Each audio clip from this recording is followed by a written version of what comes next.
All right, so you're thinking about selling your property here in Ocean City or maybe one of the other surrounding markets, and you're finally at the point that you have to pick an agent that's going to help you through the selling process and get you to the finish line. Well, I've got 3 mistakes that you can avoid that your competition didn't avoid, you can avoid, and it's going to save you time, money, and headaches. Folks, my name's Jim Murray. I own sellingOCNJ.com. I'm a full-time agent here with Keller Williams Jersey Shore. I specialize in helping people sell or buy here in Ocean City or the surrounding area. So please reach out to me if there's anything I can do to help you out. But jumping right into these 3 mistakes. Number 1, I can't even believe that I got to put this on the list. It seems so obvious to me, but I can tell you it's not obvious to all sellers. So I think it's important to mention it. And that is the agent that you're interviewing. How much local experience do they have in the market of the home that you're trying to sell? Here's one. Have you ever sold a property here before? Have you sold a property similar to mine? Ask about their local experience. I can't tell you how many times I've seen an out-of-town agent come in, grab a listing, look, I can sell real estate anywhere I want in New Jersey, but I don't specialize in everywhere in New Jersey. I specialize in Ocean City and I specialize in the surrounding areas.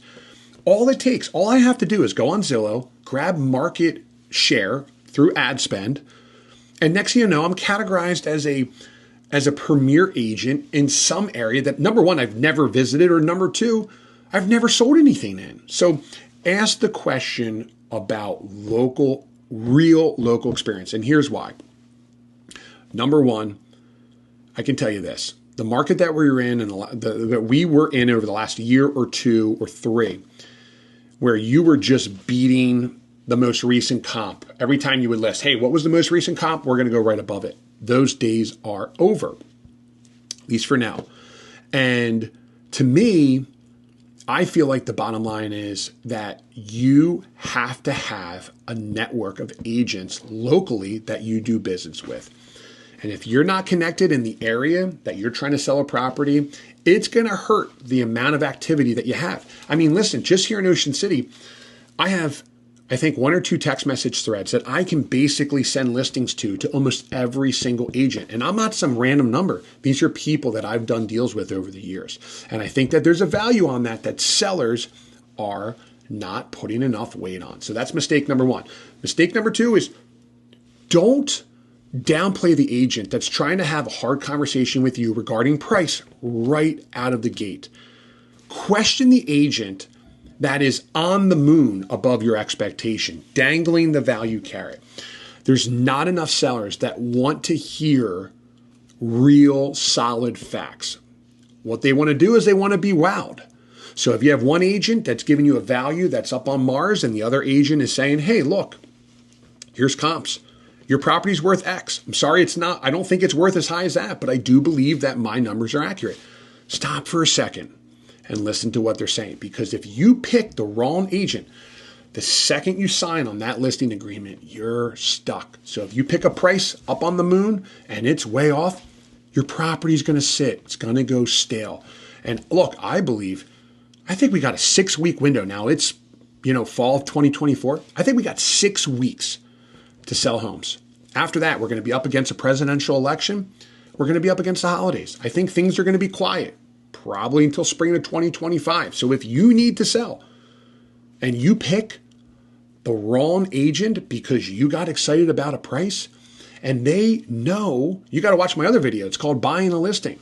Some of them know what they're doing. They lock you into a contract and then they check you down over a 6-month period, but it could cost you the opportunity to sell. So please, once again, the mistake, don't downgrade or disregard an agent that's telling you the truth and not only what you want to hear. Okay, the final mistake to avoid is ask agents. I don't know if it's because of the market that we're in. What's the plan? Avoid going with an agent that doesn't provide you with a clear-cut plan. I give every potential seller a 1-page plan. There's no fluff, and it says we're going to do X, Y, and Z.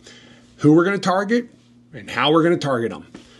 Don't make the mistake. If they're not providing you that automatically, ask, can you please put in writing what the game plan is. Are you going to do open houses? Are we going to do brokers opens? Are you going to do any type of marketing? What is that marketing? Who's taking the pictures? Ask those hard questions. What's the plan? If you avoid those 3 mistakes as a seller, you're going to set your property above the rest because you're going to be picking the best agent for the job. And most agents that are willing to have difficult conversations with you, that have a plan and have local experience, they're going to get you more money in less amount of time. If there's anything I can do for you in any way, shape, or form, don't hesitate to reach out. And if you love this content, I ask that you please subscribe to my channel. Planning on putting out a bunch of videos, maybe a couple videos a week over the next couple months. Thanks so much.